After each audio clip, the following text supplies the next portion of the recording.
오늘 본문 말씀은 로마서 14장 18절입니다. 로마서 14장 18절입니다. 말씀의 제목은 하나님을 기쁘시게 하는 교회입니다. 제가 가지고 있는 신약성경 258쪽에 있습니다. 말씀을 사모하는 마음으로 함께 읽겠습니다. 이로써 그리스도를 섬기는 자는 하나님을 기쁘시게 하며 사람에게도 칭찬을 받느니라. 한 번 더 읽도록 하겠습니다. 이로써 그리스도를 섬기는 자는 하나님을 기쁘시게 하며 사람에게도 칭찬을 받느니라. 아멘. 그리스도를 섬기는 자는 어떻게 된다고요? 네, 먼저 하나님을 기쁘시게 한답니다. 그리고 그 다음에 사람에게도 칭찬을 받는다고 로마서 14장 18절에서 말씀하고 계십니다. 예수님은 사람의 마음을 더럽히는 것이 도둑질, 그리고 또 살인, 간음, 속임수, 음란, 음탕, 악독, 질투, 비방, 교만, 또 우매함이라고 말씀하십니다. 방금 전에 언급한 여러 가지 단어 중에 우매함이란 단어를 살펴보면 어리석고 사리에 어둡다라는 뜻인데요. 이 우매하다는 단어는 주님의 부르심을 알아차리지 못하는 제게 응답으로 들려주신 단어라서 또 찾아서 보았고, 또 그 같은 우매함을 범하지 않으려고 조심하고 있었기 때문에 마음에 새겨있는 단어이기도 합니다. 이 우매함이라는 것이 마음을 더럽히는 여러 가지 중에 한 가지라고 말씀하여 주신 것이죠. 우매함뿐 아니라 도둑질, 살인, 간음, 속임수, 음란, 음탕, 악독, 질투, 비방, 교만 등은 사람의 인격을 파괴시킬 뿐만 아니라 하나님이 세우신 세상 질서도 어지럽게 한다는 말입니다. 문제는 이러한 악한 것들이 자리 잡고 있는 장소가 바로 사람의 마음속이라는 것입니다. 나의 마음속에 자리 잡고 있는 이러한 악한 것들을 어떻게 하면 버릴 수 있을까요? 내 마음을 어떻게 하면 정결하게 할 수 있을까요? 우리에게는 인간의 마음 깊은 속을 살피시고 또 사람의 구석구석까지 정결하게 하실 수 있는 예수님이 계십니다. 정결하게 하실 수 있다는 것은 악한 것들이 자리 잡고 있는 사람의 마음속을 매우 깨끗하고 깔끔하게 정리할 수 있다는 것인데요. 외적으로만 정리하라고 하나님이 말씀하고 계신 걸까요? 예수님은 사람을 부정하게 만드는 근본적인 원인이 바깥에 있지 않고 사람의 내면에 있다고 강조하여 말씀하고 계십니다. 우리는 그분의 선하심과 일하심을 믿습니다. 예수님은 우리 속사람을 변화시킬 수 있습니다. 마음 가장 밑바닥에서부터 선하고 아름다운 것들을 샘솟게 하실 수 있는 분이시죠. 변화를 하려면 그동안 하던 것들을 안 하거나 안 했던 것들을 하는 것이 바로 변화입니다.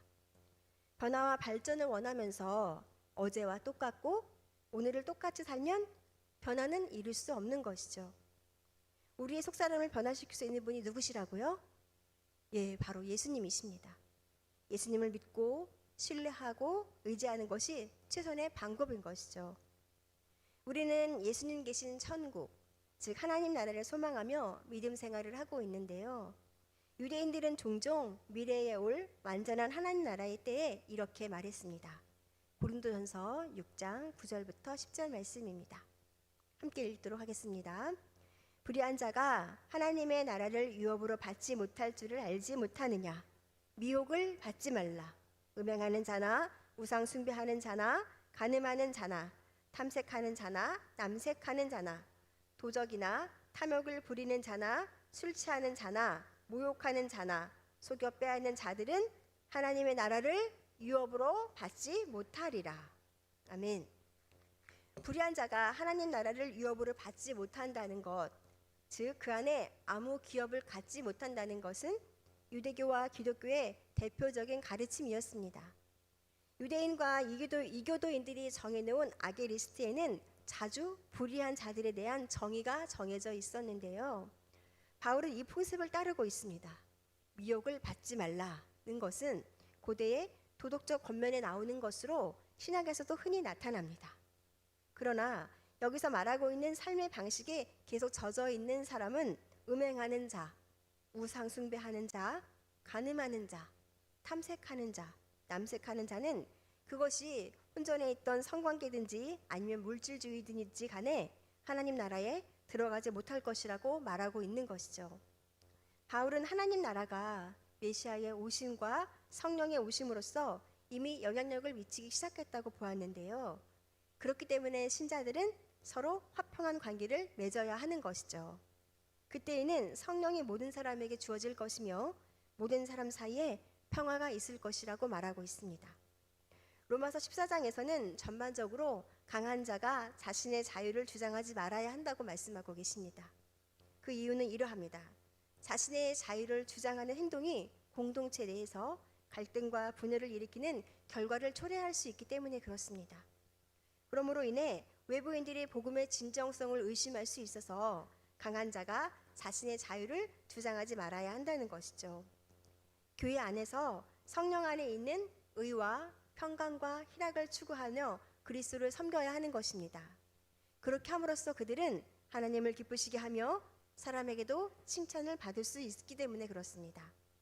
바울이 초점을 맞춘 것은 보다 중요하고 사람의 마음을 감동시킬 수 있는 구원의 본질적인 차원에 관련된 문제를 다룬 것입니다. 이를 염두에 두고 그리스도를 섬길 때 사람의 마음을 감격시킬 수 있는 방법을 성실하고 진실되게 선택할 때, 분별할 때 그리스도인은 비로소 하나님을 기쁘시게 하고 사람에게도 인정받는 합리적 예배의 길을 걷게 되는 것이죠. 로마서 14장 43절부터 15절 말씀을 보도록 하겠습니다. 함께 읽도록 하겠습니다. 그런즉 우리가 다시는 서로 비판하지 말고 도리어 부딪힐 것이나 거칠 것을 형제 앞에 두지 아니하도록 주의하라. 주의 안에서 알고 확신하노니 무엇이든지 스스로 속된 것이 없으되 다만 속되게 여기는 그 사람에게는 속되니라. 만일 음식으로 말미암아 내 형제가 근심하게 되면 이는 내가 사랑으로 행하지 아니함이라. 그리스도께서 대신하여 죽으신 형제를 내 음식으로 망하게 하지 말. 아멘. 자, 13절을 보면 도리어 부딪힐 것이나 거칠 것으로 형제 앞에 두지 아니할 것을 주의하라고 하였습니다. 말하자면 믿음이 연약한 형제로 실족하지 않도록 주의하여서 행동하라는 말입니다. 동시에 이는 아주 작은 부분에까지 우리의 신앙을 주의하라는 말이기도 합니다. 왜냐하면 형제를 실족하게 하는 부딪힐 것이나 거칠 것은 대부분 큰 문제가 아니라 사실 아주 작은 문제일 경우가 허다하기 때문에 그렇습니다. 사람들이 길거리에서 걸려 넘어지는 것은 큰 바위 때문이 아니죠. 대부분 작은 돌뿌리에 걸려 넘어집니다. 그런데도 사람들은 큰 일에만 관심을 두고 작은 일에는 소홀히 여기는 경우가 참으로 많아서 안타깝습니다. 인간에게 가장 중요한 구원과 심판은 큰 일에 따른 것이 아니라 지극히 작은 자를 섬기는 것에 따라 결정되는 것이죠. 우리가 생각조차 하지 못한 작은 일이 중요한 일이 될 수 있습니다. 우리는 신앙의 작은 실천이 큰 축복을 받는 통로가 된다는 것을 알아야 하겠습니다. 아주 사소하게 보이고 또 작아 보이는 그 일부터 하나하나 실천해 나가야 하는 것이죠. 그것이 곧 큰 일을 행할 것으로 나타나 30배, 60배, 100배의 결실로 우리에게 갚아주시는 하나님의 은혜를 입게 된 것입니다. 13절을 보면 성도가 다른 성도를 판단하는 것이 부딪힐 것이나 거칠 것이 됨을 알 수 있습니다. 여기서 비판하다, 판단하다는 것은 개인적인 비판이나 욕설을 퍼붓는 것이 아닙니다. 우리가 알아야 할 것은 판단하는 마음으로 시작된 지적은 믿음이 연약한 자들의 신앙을 세울 수 없다는 사실입니다. 순수한 동기로 시작해야 한다는 것인데 상대를 배려하는 사랑의 마음이 없으면 부주의한 말이 나오기 쉽기 때문에 그렇습니다. 우리가 어떻게 말하는가는 대충 넘어갈 수 없는 아주 중요한 일입니다. 왜냐하면 말에는 힘이 있기 때문입니다. 한마디의 말로 천당빛을 갚는다는 우리나라의 속담이 있습니다. 어떤 뜻이죠? 이 속담은 단순히 말의 중요성을 강조하는 것을 넘어서 우리의 삶 속에서 말이 가지는 깊은 의미와 영향력을 되새겨보는 계기를 갖게 합니다. 적절하고 지혜로운 말 한마디가 큰 가치를 지니며 때로는 많은 노력과 재산보다 더 큰 효과를 낼 수 있다는 의미를 담고 있습니다. 이 속담은 우리에게 말의 중요성과 말이 미치는 힘을 일깨워주고 있는데요. 특히 상대방에게 긍정적인 영향을 미치거나 어려운 상황을 해결하는 데 있어서 말의 힘이 얼마나 큰지를 강조하고 있습니다. 이 한마디의 말로 천당빛을 갚는다는 속담의 유래나 기원에 대해서는 특별한 이야기가 정해져 있지는 않지만 오랜 세월 동안 사람들 사이에서 전해져 내려오며 그 가치를 인정받아 오고 있습니다. 이 속담은 우리에게 말이 단순한 소리의 연속이 아니라 때로는 큰 힘을 발휘할 수 있는 중요한 수단임을 일깨워 줍니다. 일상에서 우리가 하는 말 한마디 한마디가 어떤 결과를 가져올 수 있는지, 그리고 그 말이 타인에게 어떤 영향을 미칠 수 있는지를 항상 염두에 두어야 할 것입니다. 말 한마디로 천당빛을 갚을 수 있다는 사실을 기억하며 앞으로도 더욱 지혜롭고 따뜻한 말을 나누는 저와 성도님들의 삶이 되기를 축복합니다. 무심코 던진 무책임한 말 한마디가 다른 이에게 날카로운 비수가 될 수 있음을 우리는 잘 알고 있습니다. 그렇기 때문에 혀를 제어할 수 있는 성숙한 저와 성도님 되시기를 주님의 이름으로 축복합니다. 기초신앙 마지막 부분에는 담임 목사님께서 수원교회 성도들이 명심해야 할 내용들을 잘 정리해 주시는 것이 있는데 제게 주신 감동에 따라 여러분들과 나누어 보도록 하겠습니다. 어떤 내용이냐면요, 수원교회 성도님들은 명심하시기 바랍니다. 듣고 보고 경험하는 것이 생각을 결정한다는 것을 명심하시기 바랍니다. 생각은, 마음은 언어를 결정하고 언어는 행동을 결정한다는 것을 명심하십시오. 행동이 반복되면 습관이 되고 그렇게 몸에 배인 습관은 결국 인격을 형성합니다. 그리하여 인격이 인생의 승패를 결정한다는 것을 명심하시기 바랍니다. 그렇게 예수 그리스도의 인격을 닮아가면 최후 승리하는 인생을 살 수 있는 것입니다. 아멘. 이렇게 정리해 주셨습니다. 하나님의 기쁨이 되는 교회를 이루기 위해서는 하나님의 기쁨이 되는 한 사람의 제자가 있어야 됩니다. 그 한 사람이 바로 내가 되어야 하겠습니다. 아멘이신가요? 그 한 사람이 바로 내가 되기를 축복합니다. 로마서 14장 15절 말씀에 근심이라는 단어를 원문으로 볼 때 상처를 입다라는 뜻인데요. 식물에 관한 문제로 사람이 마음에 상처를 입을 수 있다는 것입니다. 이 시간 나로 인해서 또 근심하게 된 지체는 없는지 주위를 살펴보시면 좋겠습니다. 만약에 나로 인해 근심하게 된 혹은 상처를 받은 성도가 있다면 우리는 어떻게 해야 되죠? 근심하는 형제가 기쁨을 되찾을 수 있도록 기도하며 또 그에게 진심으로 다가가서 용서를 빌어야 합니다. 여러분 잘 알고 계시죠? 하나님께 용서받기 전에 먼저 실수한 사람에게 용서를 받아야 진정한 용서일 줄 믿습니다. 믿음이 약한 형제의 양심을 위해서 상속한 믿음을 가진 사람들이 자신의 자유를 스스로 제한하거나 또 포기할 줄 알아야 하는 성숙한 자세가 필요한 것이죠. 그리스도를 섬기려는 자들에게는 반드시 갖춰야 할 미덕이 있기 마련인데 바로 형제에 대한 배려입니다. 이것으로서 진정한 그리스도의 종이 된다는 것이죠. 우상 제물을 먹지 않음으로써 형제를 믿음 안에서 자라가게 할 수 있다면 하나님을 중심으로 살고 그분의 성품을 가지고자 하는 사람은 고기 한 조각에 연연하지 않고 바울이 말했던 것처럼 믿음이 약한 형제들을 위해서 기꺼이 육식을 포기하고자 할 것입니다. 자신이 좋아하는 것을 위해 형제를 실족하게 만드는 것은 그리스도를 섬기는 정신이 아니기 때문에 그렇게 할 수 있는 것이죠. 한편 이곳에서 표현된 섬기는 자는 자기 자신의 자유를 계속적으로 억제하고 다른 사람의 뜻에 자기 뜻을 복종시킨다는 의미가 있습니다. 헬라인들은 노예의 지위에 대해서 특별히 반감과 수치심을 가지고 있었는데요. 그러나 그리스도인은 그리스도에게 종이 된 것에서 기쁨을 누리는 사람들입니다. 그들은 그리스도를 위해 자기 자신의 자유를 기꺼이 억제하고 자신의 의지를 계속적으로 복종시킵니다. 그러므로 자유는 그리스도의 뜻 안에서 자유하며 섬김을 통한 자유인 것입니다. 성도가 주 안의 형제들에게는 물론이고 교회 밖의 사람들에게도 믿을 수 있는 사람, 신용이 가는 사람, 존경받는 사람이 되기 위해서 그리스도인의 종으로서 그분의 뜻에 따라서 자신의 의지를 온전히 복종시켜야 하는 것입니다. 초대 예루살렘 교회의 성도들이 백성에게 칭송을 받는 비결은 예수님의 뜻에 자신의 의지를 온전히 복종시키는 것이었습니다. 성도가 이웃과 사회의 덕을 세우지 못한다면 그 자랑하는 믿음은 오히려 빛을 발하게 되며 하나님의 영광을 가리우게 됩니다. 우리의 자유가 타인에게 고통과 괴로움을 주고 그 영혼을 실족시킬 수 있는 위험이 있다면 우리는 언제라도 이것을 기꺼이 포기할 수 있어야 하는 것이죠. 우리가 가진 자유는 그리스도와 연합함으로써 갖게 된 것입니다. 이처럼 그리스도 안에 있는 자라면 누구나 누릴 수 있는 자유는 이 세상에 있는 어떤 것을 주고서도 바꿀 수 없는 귀한 것입니다. 그러나 이 자유가 다른 사람들로 하여금 시험거리가 돼서 실족해 할 우려가 있다면 우리는 그것을 잘못 사용하고 있구나라는 것을 깨달으셔야 합니다. 다른 지체의 신앙을 배려할 줄 모르는 기독교, 남을 섬기는 종교도에 관심이 없는 기독교, 하나님을 위한다는 명분으로 많은 사람들에게 오히려 고통스러운 짐과 상처를 떠안기는 기독교는 참된 의미에서 기독교라 말할 수 없을 것입니다.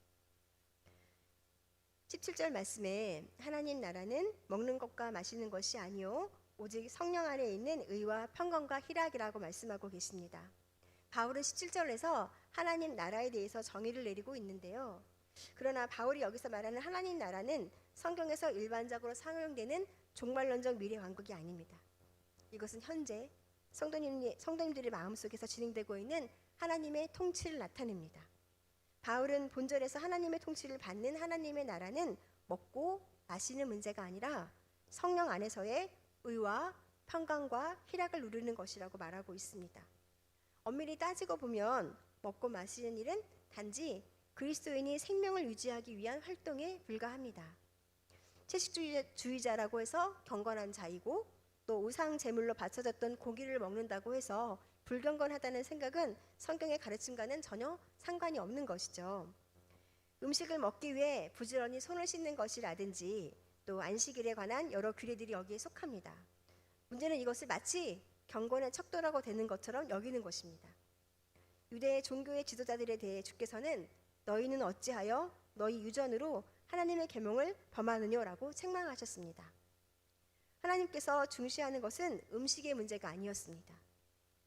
만일 오늘날 우리들이 이러한 것들에 얽매여 있다면 유대인들의 실패한 과거 경험을 따라가는 것이므로 똑같은 실패의 결과를 경험하게 될 것입니다. 우리에게 있어서 중요한 것은 하나님과의 관계입니다. 이것은 성령 안에서 세 가지로 나타낼 수 있는데요. 하나님의 통치 영역 안에 속한 성도들에게 나타나는 세 가지 특징 중에 첫째는 의입니다. 바울은 여기서 의라는 용어를 사용하여서 의로운 자가 하나님에 대한 신의를 다하는 것처럼 동료 형제에 대한 신의도 다하여야 한다는 사실을 보여줍니다. 이는 형제를 위해 자신의 자유를 제한하고 절제할 필요가 있다는 의미도 담겨 있는 것입니다. 둘째로는 평강입니다.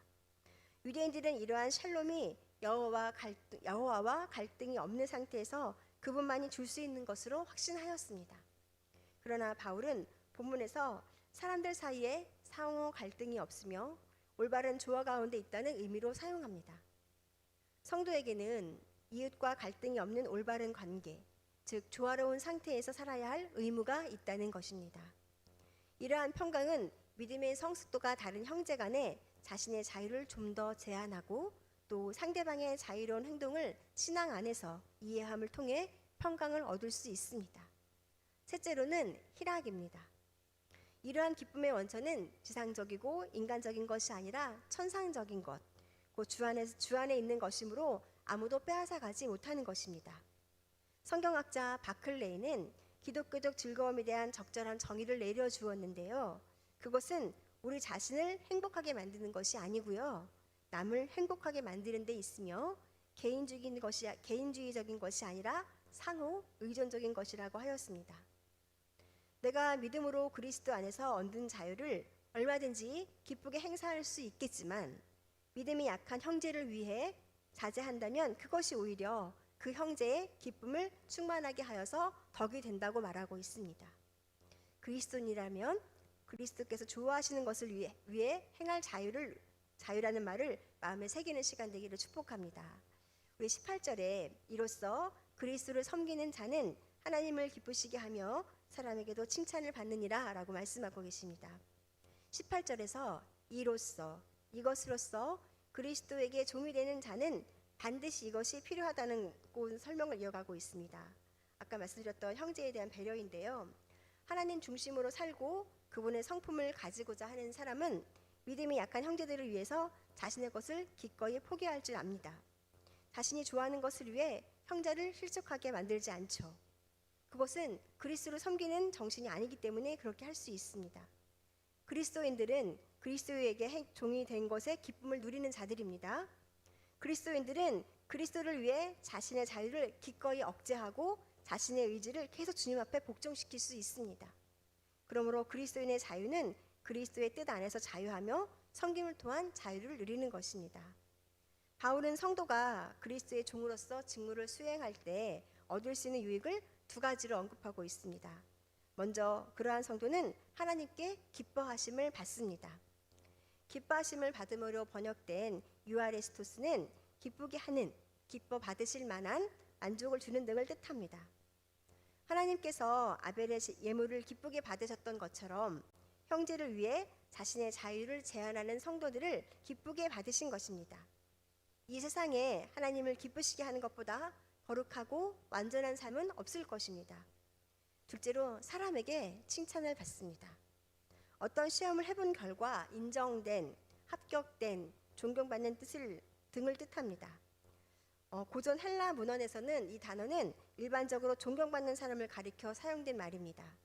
성도가 주안의 형제들에게는 물론이고 교회 밖의 사람들에게도 믿을 수 있는 사람이고 신용이 가고 또 존경받는 사람이 되기 위해서 그리스도의 종으로서 그분의 뜻에 따라 자신의 의지를 온전히 복종시켜야 된다고 말하고 있습니다. 성도가 이웃과 사회에 대해서 덕을 세우지 못한다면 그 자랑하는 믿음은 오히려 빛이 바라게 될 것이며 하나님의 영광을 가리우게 될 것입니다. 결국 신앙생활이라는 것은 천국을 가기 위함입니다.